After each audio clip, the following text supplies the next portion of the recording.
خوشی کا اظہار کرنے کے لیے سب سے پہلے یہ دیکھا جائے کہ وہ جس بات پر خوش ہو رہا ہے وہ بات واقعی ایسی ہے کہ اس پر خوشی کا اظہار کیا جائے، یا بلا وجہ ہی خوشیاں منا رہا ہے۔ خوشی کا اظہار کس بات پر ہونا چاہیے؟ جب اللہ تبارک و تعالی بندے کو کوئی نعمت عطا فرمائے تو اس پر خوش ہونا چاہیے، خوشی کا اظہار بھی کرنا چاہیے۔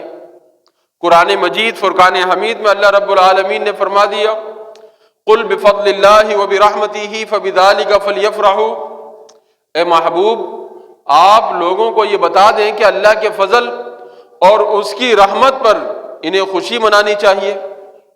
تو اللہ کے فضل اور اس کی رحمت پر خوشی کا اظہار ہونا چاہیے۔ مثال کے طور پہ اللہ تبارک و تعالی کسی کو اولاد کی نعمت عطا فرمائے تو یہ بہت بڑی نعمت ہے، اس پر بندے کو چاہیے کہ وہ خوشی کا اظہار کرے۔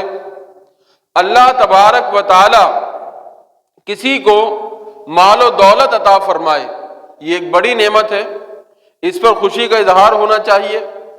اسی طرح شادی یہ بھی ایک خوشی کا موقع ہے، اس پر بھی خوشی کا اظہار ہونا چاہیے۔ الغرض کوئی بھی نعمت جب بندے کو ملے، چاہے وہ دنیاوی نعمت ہو یا اخروی نعمت ہو، تو اس پر خوشی کا اظہار کرنا چاہیے کہ یہ اللہ رب العالمین کا شکر ہے۔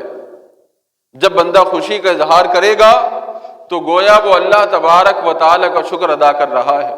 اسی طرح جب کسی مصیبت سے نجات ملے اس وقت بھی خوشی کا اظہار کرنا چاہیے۔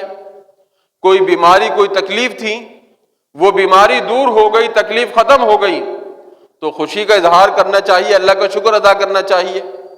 بندہ قید میں تھا، قید سے اس کو نجات مل گئی، رہائی حاصل ہو گئی، اس کو خوشی کا اظہار کرنا چاہیے کہ اس مصیبت سے میری جان چھٹ گئی۔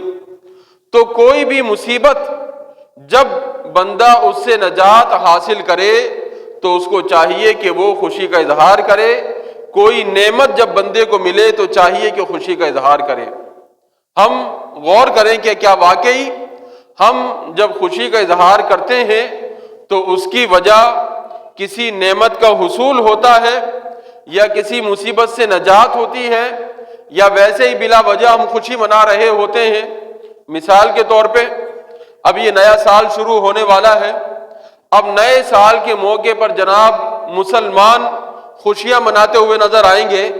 اب سوچنے کی بات ہے کہ یہ نیا سال جو شروع ہو رہا ہے اس کی خوشی منانے کی وجہ کیا ہے؟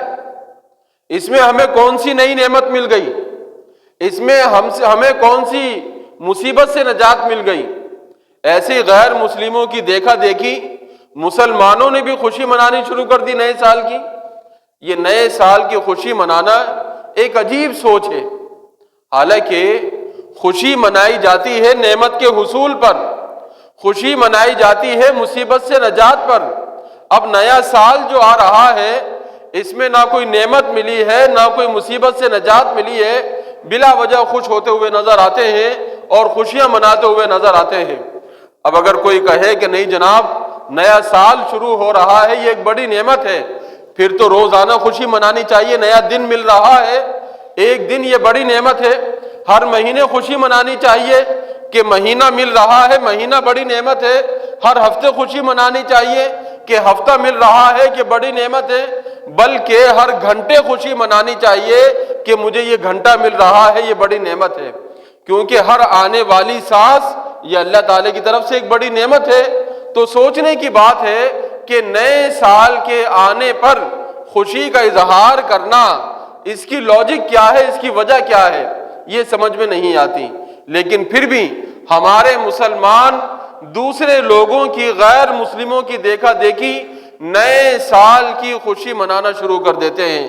نیا سال آ رہا ہے جناب، خوشی منائی جائے اور بڑے تجھ کو احتشام سے نئے سال کا استقبال کیا جائے۔ یہ ہمارے معاشرے میں سلسلہ پھیلتا چلا جا رہا ہے، جس کے بارے میں غور کرنے کی، سوچنے کی ضرورت ہے۔